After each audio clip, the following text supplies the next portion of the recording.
I have a question to ask of you. But first, if you can, put yourself in my shoes. If you are a black man, be that. If you are a white man or other, be that as well. This is the scenario.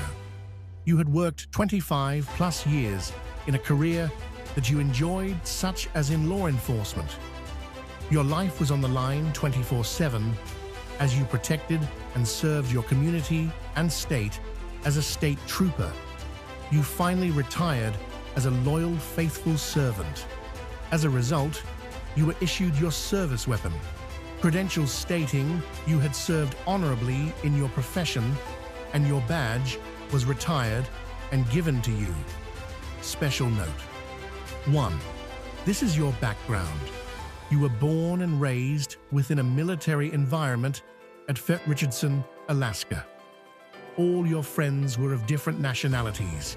You traveled throughout the United States and other countries as a child.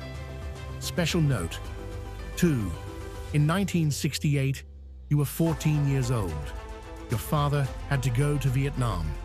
You moved to Tennessee to be close to family and friends while your father was in Vietnam. You moved into a middle-class black neighborhood. It was the first time you had lived, whereas everyone was the same color of you.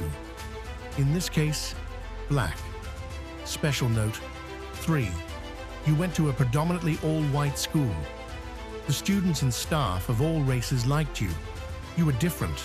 The color of one's skin didn't stop you from socializing with everyone. Special note. 4. 3 months later, Reverend Martin Luther King Jr. was assassinated. You didn't understand why black and white people hated each other. When it came to confrontations, you were protected by the black students as well as the white students. They kept you out of harm's way. Special note. 5. You decided that you wanted to become a law enforcement officer. You wanted to be in a position of power and having authority, whereas whoever would encounter you would know one would be treated fair and the color of one's skin wouldn't be a factor in the way you would enforce the law. Special note. 6. At the age of 18 in 1972, you joined the Army during the Vietnam War. You became a military policeman. 1974, you were honorably discharged and you attended Tennessee State University. You earned a BS degree in criminal justice. In 1976 through 1984, you were hired by the state as a juvenile corrections officer. In 1984 through 1985, you were a deputy sheriff. In 1986 through 1988, you were a security guard at the State Museum. In 1998 through 1989, you returned to the state as a juvenile correction corporal. In 1989 through 1991, you were hired by the Department of Safety as a Capitol policeman. It was then that you were able to see and hear what really took place behind those closed doors. You saw the evil that was mentioned in the King James Version of the Bible that spoke about spiritual wickedness in high places. You became a threat because of not playing the game that was expected of you to play. You weren't a yes man with a badge. Unknowing to you at the time, a plan was put in motion to fire you and or to put you in harm's way. Special note. 7. In 1991, you weren't aware by being promoted to the trooper position was the plan to put you back on probation for 3 months, whereas it would be easier to be fired. You were assigned to the 7th District in Maury County, Columbia. You weren't aware of the history that Columbia was known for, specifically the race riot of 1947, the Mule Day celebration, whereas, according to history, slaves were sold alongside of the mules, and slaves were hung at the courthouse. Also, the KKK were marching in the neighboring county. You were told troopers were evaluated according to how many tickets they wrote. You were made to ride with each trooper of Columbia for a total of 3 months. You weren't issued any tickets to write.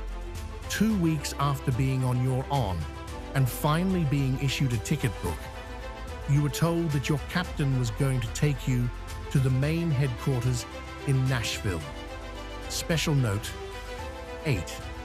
The only time a trooper was taken to Nashville was when one would be promoted and/or fired. You asked your sergeant why you had to go to Nashville. He said he didn't know and that you should ask your lieutenant. You asked your lieutenant and he said he didn't know and to ask your sergeant. You then realize for the first time that you were in trouble.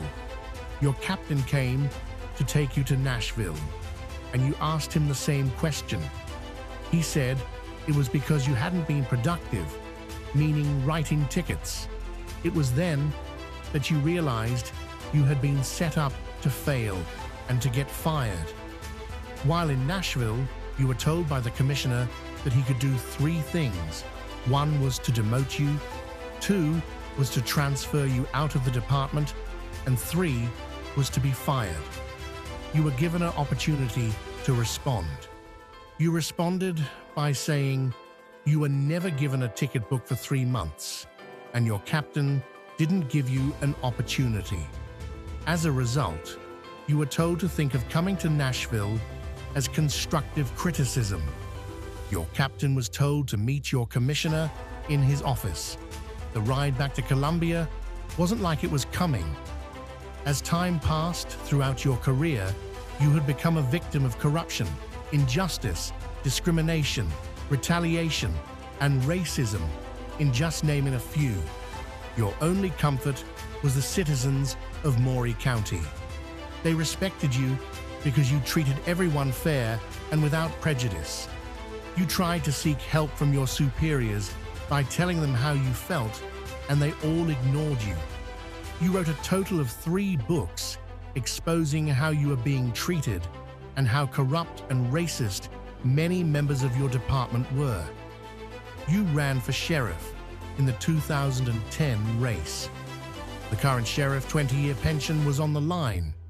You were transferred out of the county, thus becoming the first trooper in its history to run for an elected office to be transferred based upon a policy that didn't exist.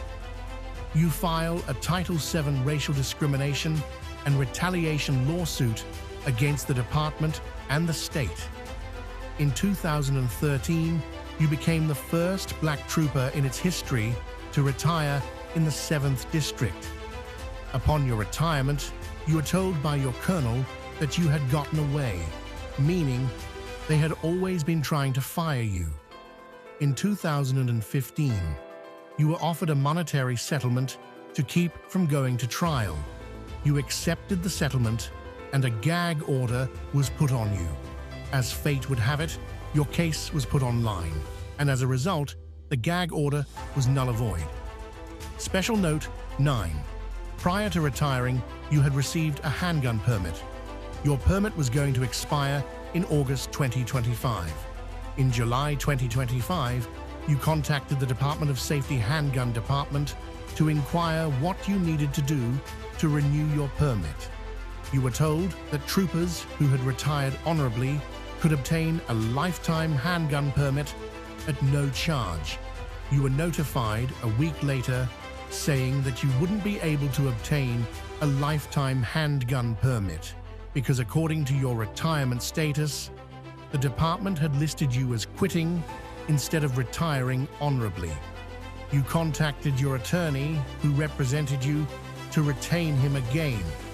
You were told by your attorney that he shouldn't be talking to you because he had been hired by the department as their attorney.